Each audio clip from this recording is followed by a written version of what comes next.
bénissons, nous rendons grâce au Seigneur pour le privilège qu'il nous donne d'être encore dans notre émission Œuvre du jour. Voilà, nous vous saluons au nom de l'équipe Œuvre du jour de l'association AOJ. Alléluia. Donc nous sommes dans le cadre de notre émission. Nous allons continuer à parler du caractère, le caractère des humains qui divisent des familles. Donc nous allons continuer aujourd'hui. Donc nous bénissons déjà tous ceux-là qui sont connectés. Nous bénissons déjà tous ceux-là qui vont écouter cet enseignement. Et notre prière au nom de Yeshua de Nazareth, c'est que le Seigneur de plus en plus nous équipe, que le Seigneur de plus en plus nous détache de tout ce qui est voilà, ténébreux, que le Seigneur de plus en plus nous donne de grandir dans sa présence au nom de Yeshua de Nazareth, Jésus-Christ. Donc voilà, sans plus tarder, on va prendre nos Bibles dans 1 Pierre 1 à partir du verset 22 au verset 23.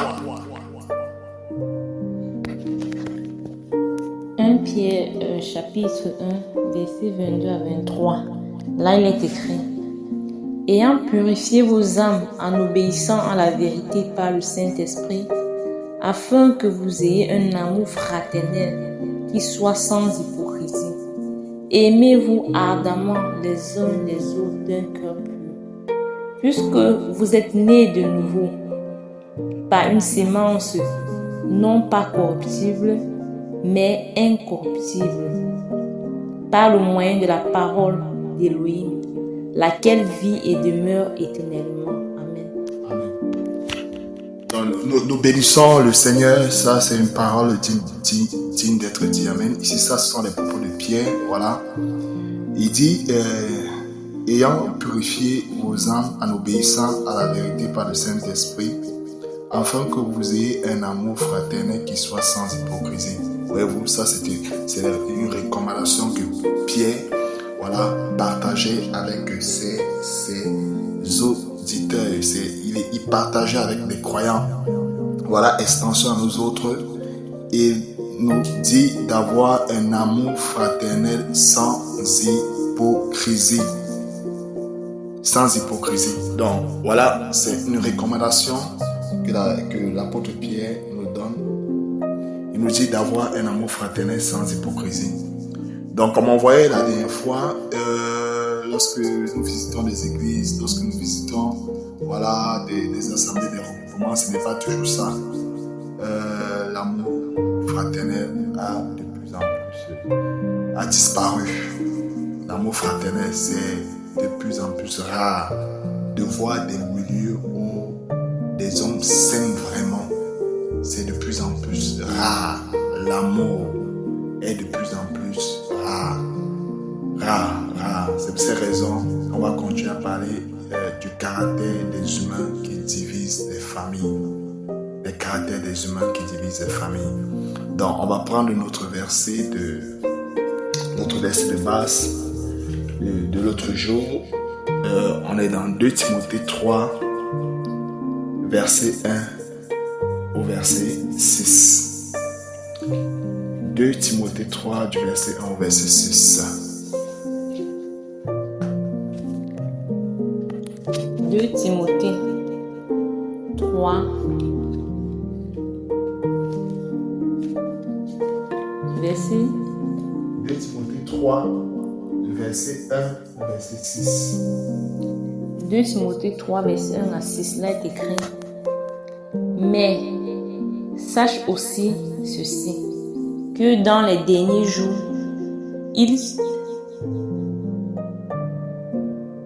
je vais reprendre 2 Timothée chapitre 3 à partir du verset 1. Il est écrit: mais sache aussi ceci, que dans les derniers jours, il surviendra des temps difficiles, car les gens seront amoureux d'eux-mêmes. Amen.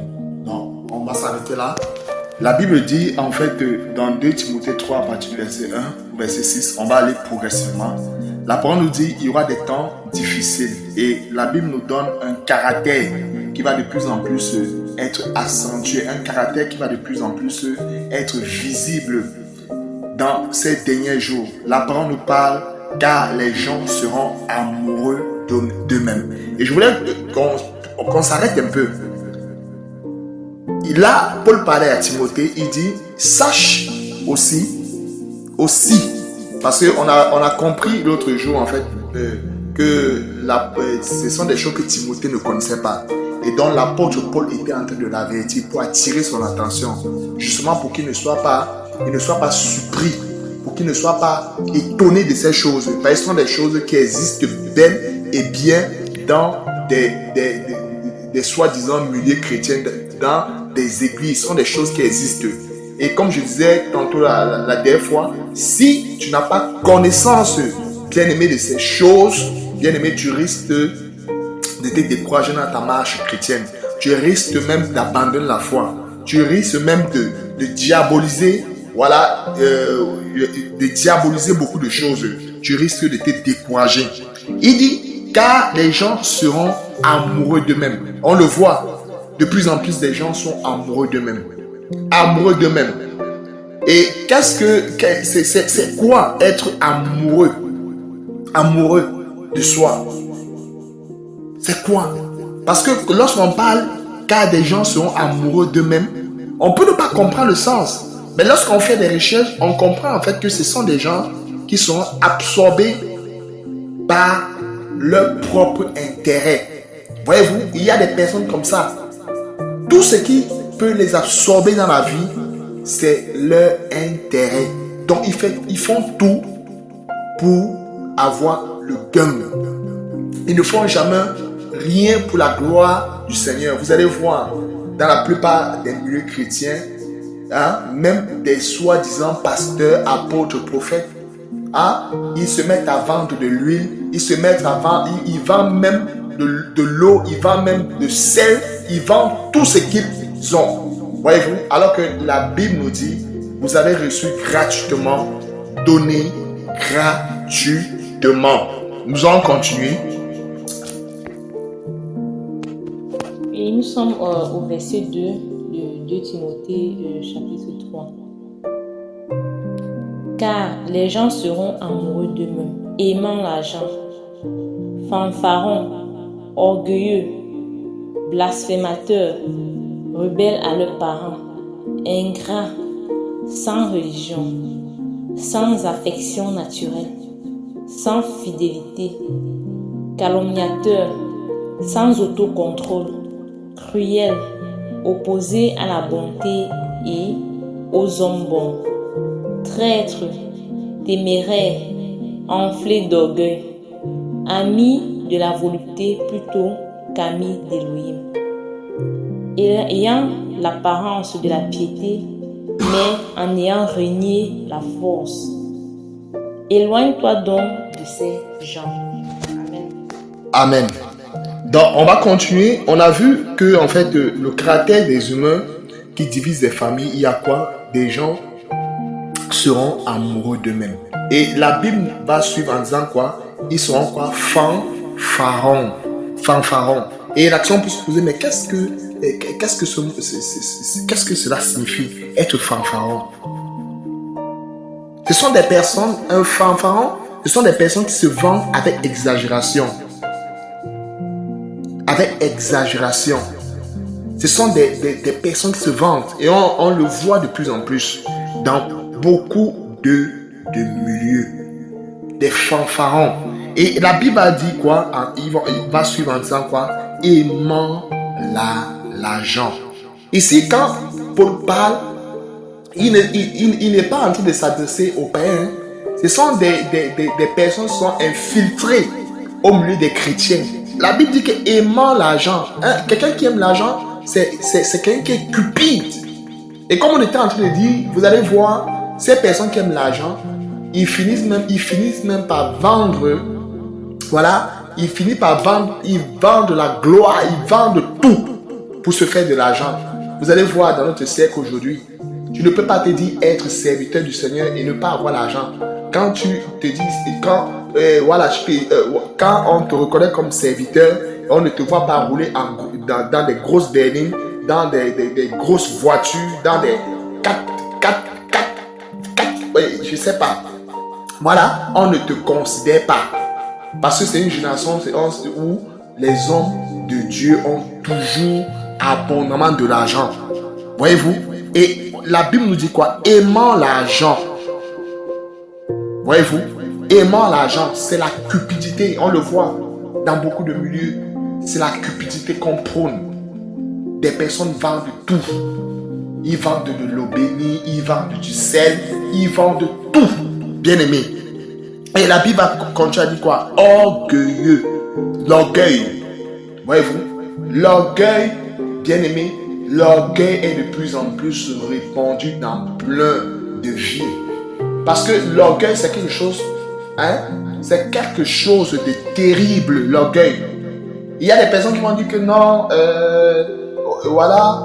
chaque homme a son orgueil propre. C'est faux, bien aimé. Si un homme a son orgueil propre, il meurt comme ça, c'est le lac de feu qui va l'accueillir.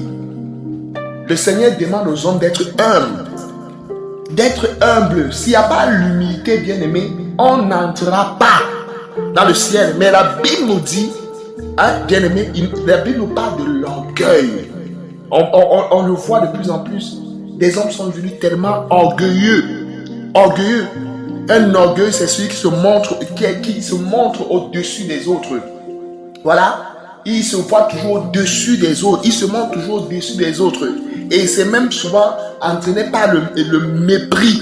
Il méprise les autres d'une façon hautaine.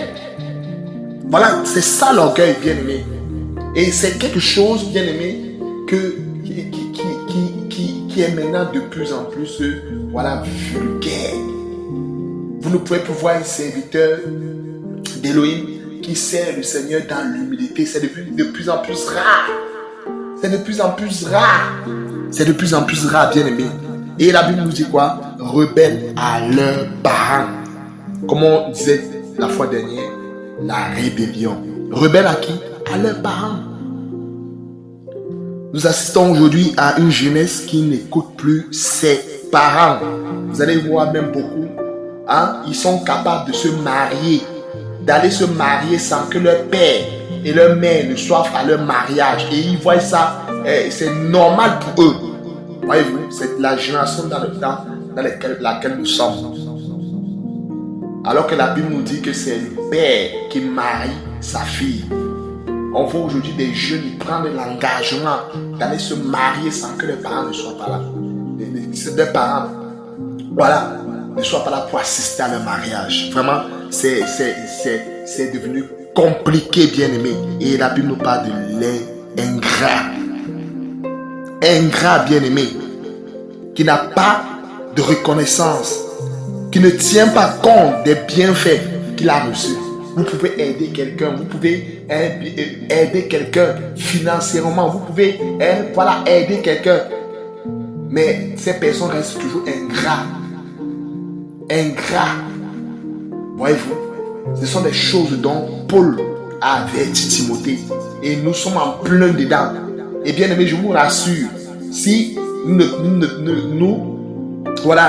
n'avons pas connaissance de ces choses, si nous n'avons pas connaissance de ces choses, bien aimé, on risque d'être découragé dans notre marche. Donc, comme je disais tantôt, je veux parler encore aujourd'hui, bien aimé, afin que tu ne sois pas découragé, bien aimé. Ce sont des choses qui doivent de plus en plus régner au milieu des enfants d'Élohim, au milieu des chrétiens. Et quand tu as visé par rapport à ça, bien aimé, il te serait difficile d'abandonner la marche. Et la Bible va nous dire quoi? Sans religion, ce sont des impies, des méchants. Vous allez voir des personnes, ils se proclament être chrétiens, mais lorsque vous regardez leurs fruits, bien aimés, leurs fruits sont amers. Et comme je disais tantôt, lorsqu'ils portent même des fruits, le fruit est amer. Le fruit est amer. Et la Bible nous dit quoi? Sans affection naturelle. Sans affection, vous allez voir des personnes Hein? Ils sont avec vous lorsque vous avez de l'argent. Ils sont avec vous lorsque vous avez de l'argent. Lorsqu'ils voient qu'ils n'ont rien à récupérer chez vous, lorsqu'ils voient que vous ne pouvez rien les apporter financièrement, matériellement, ils ne sont pas avec vous. La Bible dit sans affection naturelle, ils sont insensibles au mal qui touche les autres. Vous allez voir, on le vit de plus en plus. Je l'ai vécu dans certains milieux. Vous allez voir des personnes, ils passent par des temps difficiles. Ils passent par des temps difficiles. Et lorsqu'ils passent par des temps difficiles comme ça, bien aimés, des frères sont là, ils sont insensibles aux souffrances des autres frères. Et lorsque vous leur posez la question, mais ces frères souffrent, qu'est-ce qu'on peut faire pour eux? Beaucoup vont vous dire qu'ils sont dans leur désert. Ils sont dans leur désert, il faut les laisser dans leur désert. Bien aimés, des hommes sont devenus insensibles à la souffrance des autres. Insensibles. Vous allez même voir d'aucuns, lorsqu'ils sont avec vous, ils n'ont pas encore d'emploi, ils ne travaillent pas encore. Bien aimé, vous entendez bien. Mais le jour où ils trouvent quelque chose qui lui donne de l'argent, bien aimé, il n'est plus avec vous. Il n'est plus avec vous. Des personnes qui marchent avec vous par intérêt, par motif d'intérêt. Vous allez même voir comme ça, j'ai même vu beaucoup, bien aimé, dans beaucoup d'assemblées. J'ai vu des sœurs qui allaient se mettre avec des frères parce qu'ils avaient parce que ces frères étaient bien positionnés. J'ai même vu des frères aller demander la main à certaines sœurs parce que ces sœurs étaient bien positionnées, bien aimées. Nous sommes dans un siècle où des personnes font des choses par intérêt. L'intérêt a gagné le cœur de beaucoup. Les gens ne font plus des choses parce que le Seigneur les a demandé de faire. Mais lorsque des chrétiens, des personnes bien aimées se mettent à faire des choses, c'est parce qu'ils voient leur intérêt. Leurs intérêts sont devant. Et c'est très dangereux, bien aimé. Et c'est le caractère des humains qui divise les familles. Le caractère des humains qui divise les familles. Où va ce monde? Où va ce monde? Des mariages qui se tissent dans le secret par motif d'intérêt. J'ai connu des frères comme ça. Des frères qui étaient là, ils ne travaillaient pas. Et parce qu'ils ne travaillaient pas, aucune sœur ne pouvait les viser. Aucune sœur ne pouvait les viser. Mais dès que ces frères ont commencé à travailler, à avoir un salaire, c'est comme ça que les sœurs venaient pour dire: ah, j'ai eu un son, tu es mon mari. Les motifs, ils aiment des frères par motif d'intérêt. Et comme on disait la fois dernière, c'est pour cette raison il y a tellement de taux de divorce. Parce que des gens se sont mis avec des hommes par motif d'intérêt.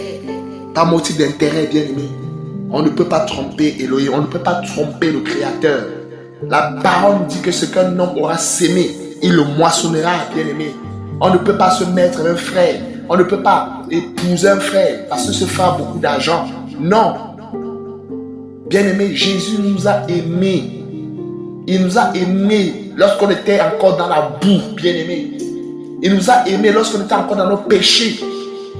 Il nous a aimés d'un amour pur. D'un amour pur. Voyez-vous, Pierre a dit que aimez-vous d'un amour pur, d'un amour fraternel pur, sans hypocrisie. Mais ce n'est plus ça qu'on retrouve dans plein de milieux, les milieux chrétiens bien aimés. Et Paul avertissait les chrétiens de son temps, extension à nous autres.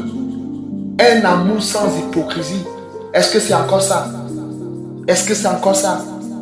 L'amour est devenu de plus en plus rare. L'amour fraternel.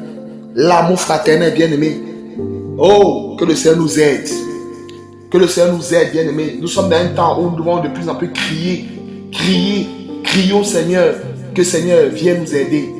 Parce que ce monde est pourri. Ce monde est gâté. Le monde est gâté, bien aimé. On ne sait plus où mettre la tête. Des frères qui aiment d'autres frères par motif d'intérêt. Des frères qui se mettent avec des sœurs par motif d'intérêt. Oui, vous allez voir des personnes, ils se mettent en groupe, justement par motif d'intérêt. Par motif d'intérêt. Les groupuscules, ici, par là. Les riches marchent avec les riches. Les pauvres avec les pauvres. Où va le monde, bien aimé?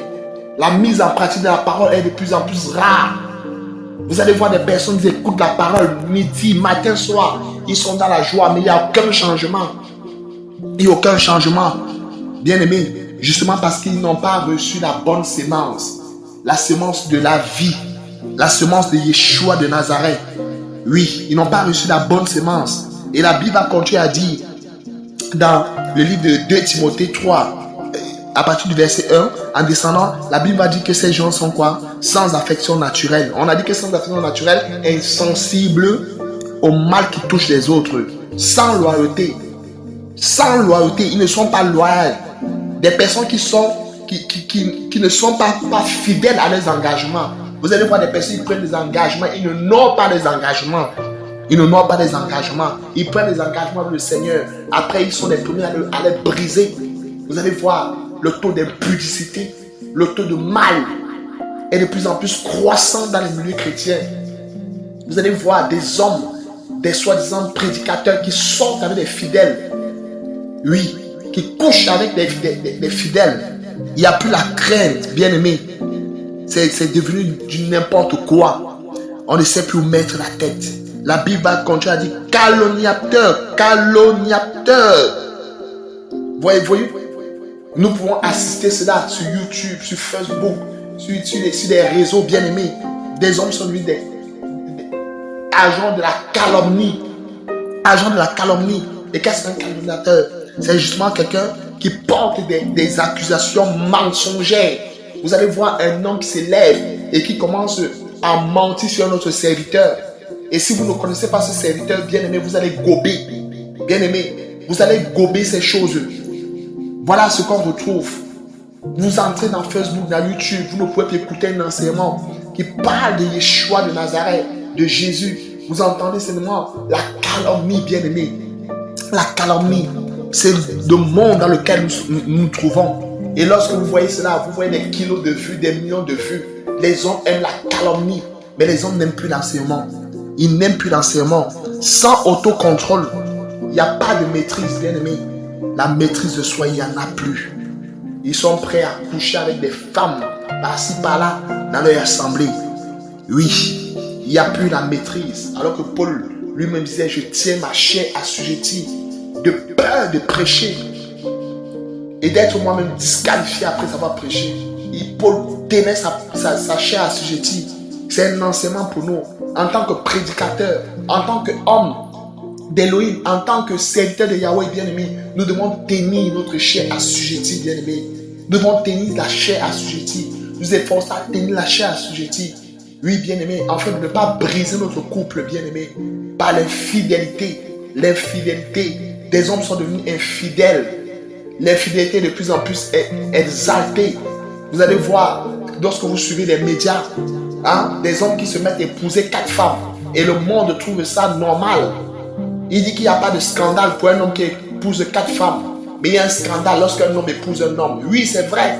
Oui, lorsqu'un homme épouse un homme, c'est un scandale. Même lorsqu'un homme épouse 4 femmes, la Bible dit l'homme quittera son père et sa mère et s'attachera à sa femme.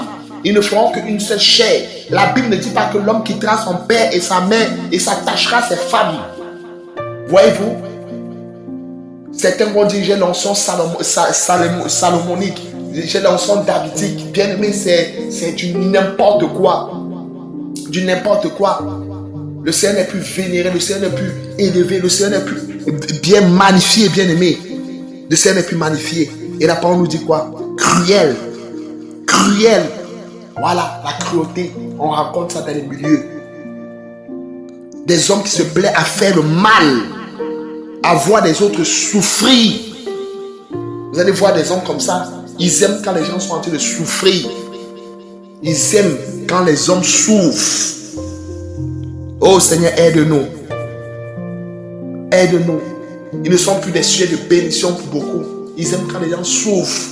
Quand les gens souffrent, ils sont dans la joie. Cruel. La Bible nous dit traître. Téméraire. Qui sont zélés à accomplir des actions, voilà, des actions dangereuses, téméraires. Et la Bible dit qu'enflé d'orgueil, ayant l'apparence l'apparence. Nous sommes dans un cercle où les gens ils ont l'apparence, la piété. Mais ils réalisent ce qui fait la force, l'apparence.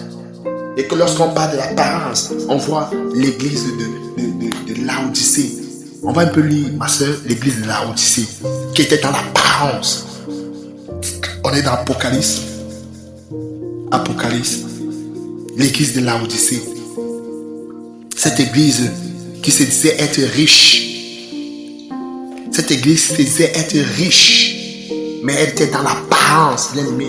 Parce que ce n'était pas sa nature propre. Voyez-vous, il y a des hommes, vous allez les voir, costume, veste, cravate. Vous allez dire, ah waouh, voilà un saint. Vous allez voir, alors qu'à l'intérieur, ces hommes sont pourris. La pourriture, les gens aiment l'apparence. Vous allez voir une femme. Elle s'est garnie, elle a porté ses vêtements d'or. Bien aimé, alors qu'à l'intérieur, il y a un serpent. Les gens aiment l'apparence. Et nous sommes dans une génération où les hommes regardent à l'apparence. Les hommes regardent à l'apparence. Bien aimé, nous devons sortir de l'apparence. Et l'apparence, c'est l'hypocrisie. On va un peu lire l'église de Laodicée. Cette église de Laodicée. Oui, nous allons lire dans Apocalypse chapitre 3, à partir du verset 14. Là, il est écrit aussi à l'ange de l'église de Laodicée. Voici ce que dit l'Amen, le témoin fidèle et véritable, le commencement de la création d'Élohim. Je connais tes œuvres, je sais que tu n'es ni froid ni bouillant. Puisses tu être ou froid ou bouillant, parce que tu es tiède et que tu n'es ni froid ni bouillant, je te vomirai de ma bouche.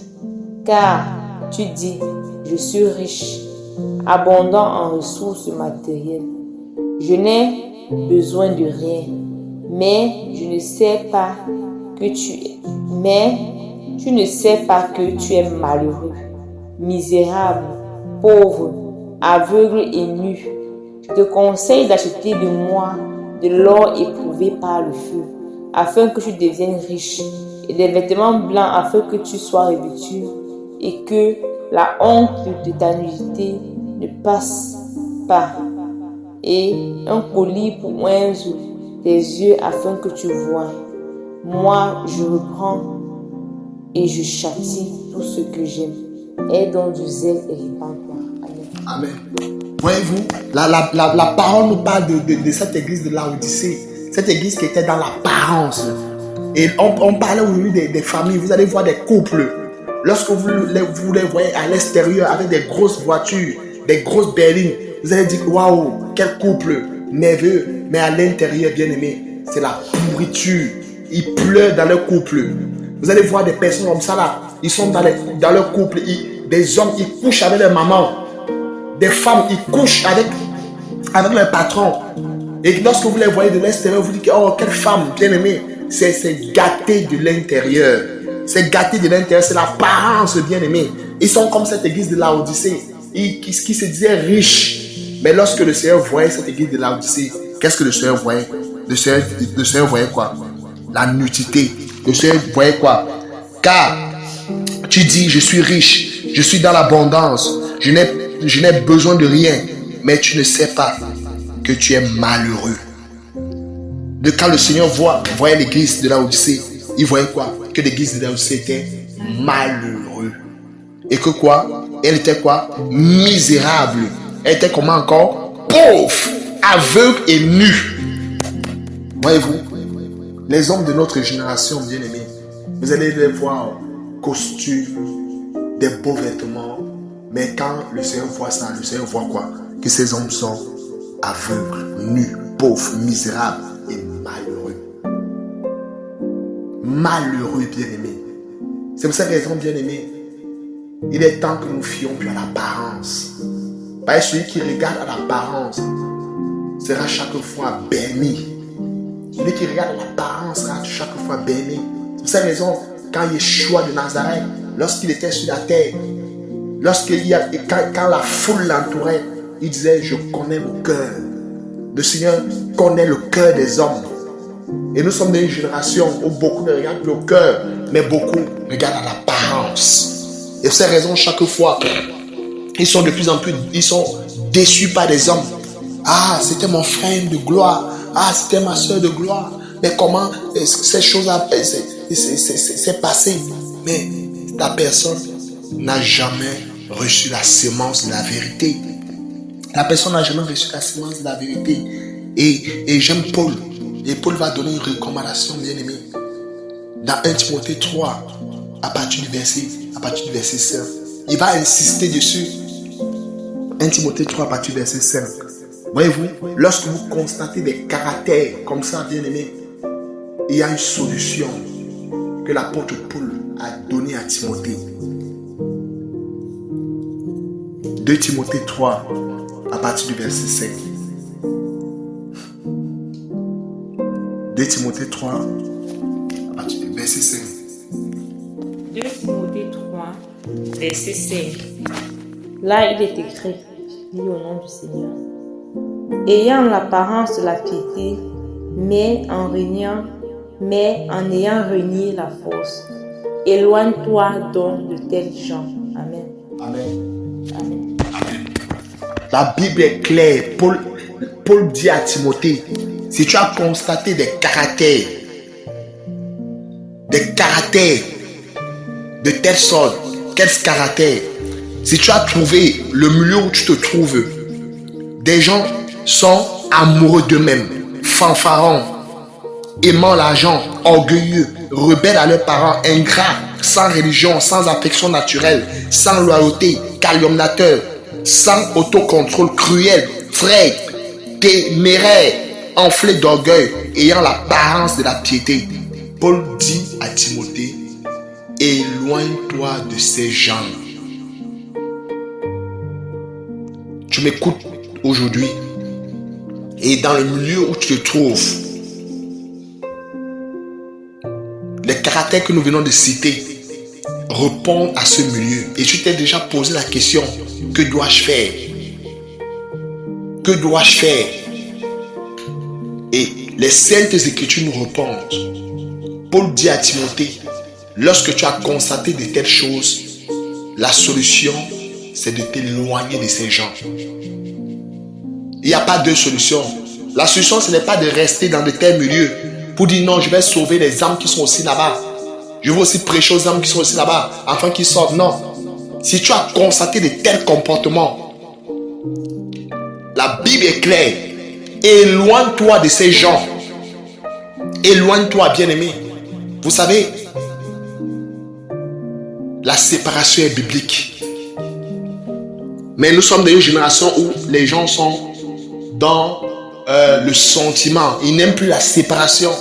Lorsque tu parles de la séparation, on dit que tu n'as pas un cœur d'amour. Regardez ce que Paul dit ici.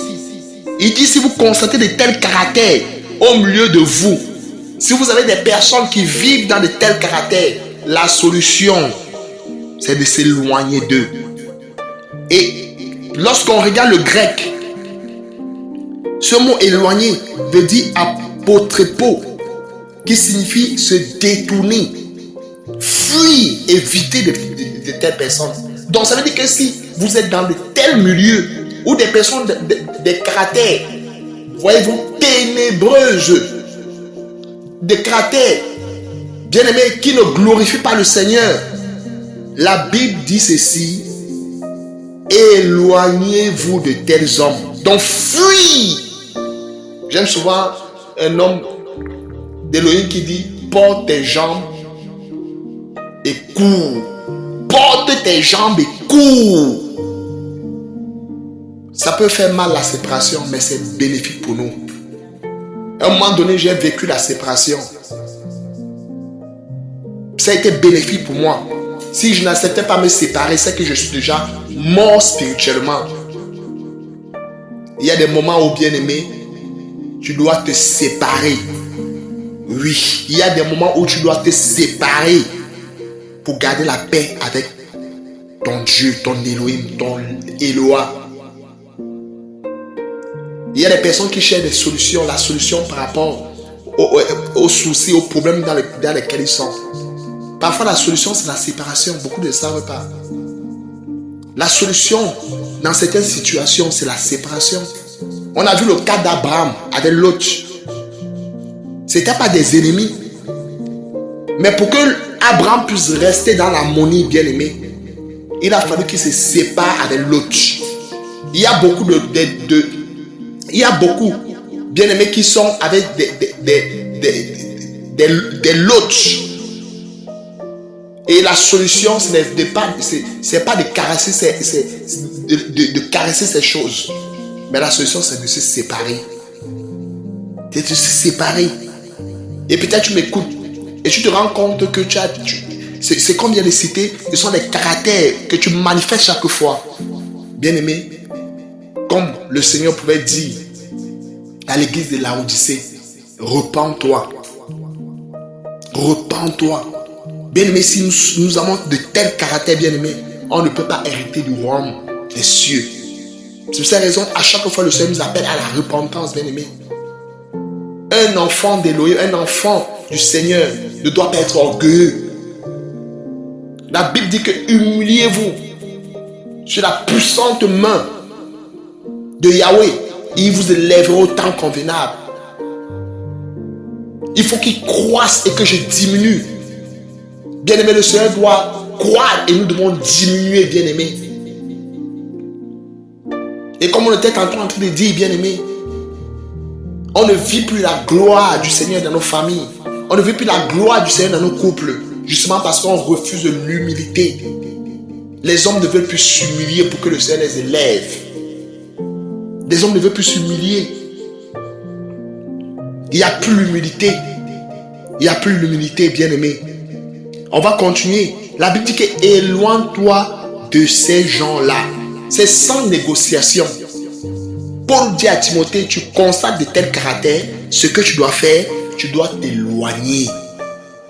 Tu dois t'éloigner. On est dans Tite 3, verset 10 à 11.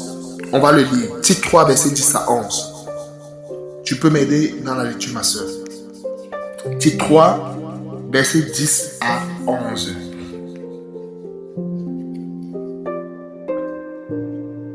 Ah Seigneur, aide-nous. Père, je prie ce soir, dans le nom de Yeshua de Nazareth, Père, pour un auditeur, Papa, Père, qui avait du mal à se séparer, Seigneur, Père, de ses caractères, mon roi, de se séparer avec des personnes qui avaient de tels caractères, Papa. Je prie dans le nom de Jésus, Papa, que tu puisses séparer cette personne, Adonai, que tu puisses accorder la force, Adonai, à cette personne de se séparer, Adonai, au nom de Yeshua de Nazareth, Père. Au nom de Yeshua de Nazareth, Papa. Oh Seigneur, Père, coupe toute forme de sentiment, Adonai, mon roi. Au nom de Yeshua, Père. Alléluia. Que la séparation soit visible, Papa. Que la séparation soit visible, Père. Alléluia. Seigneur, merci, Père. Merci pour ta fidélité, Papa.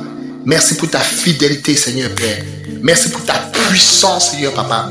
Merci pour ton autorité, Adonai.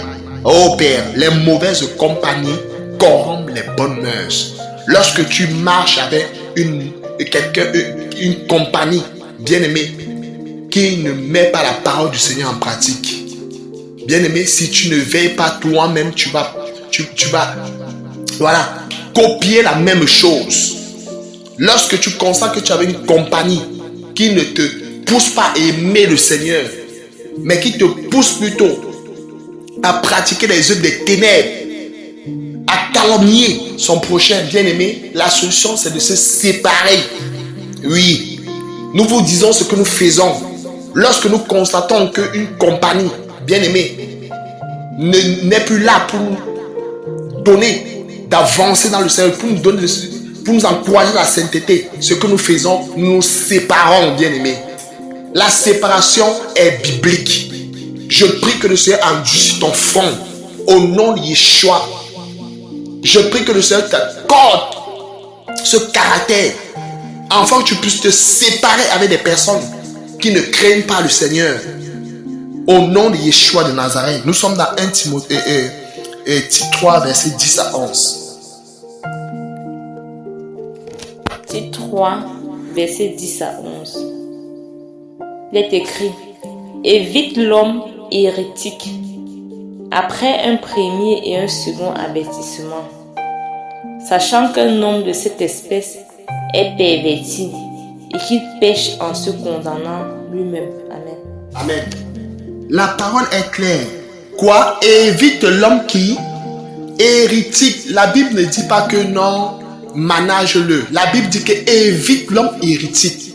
Lorsque vous avez affaire aux hérétiques, bien-aimés, la solution, Paul dit à titre quoi? De l'éviter.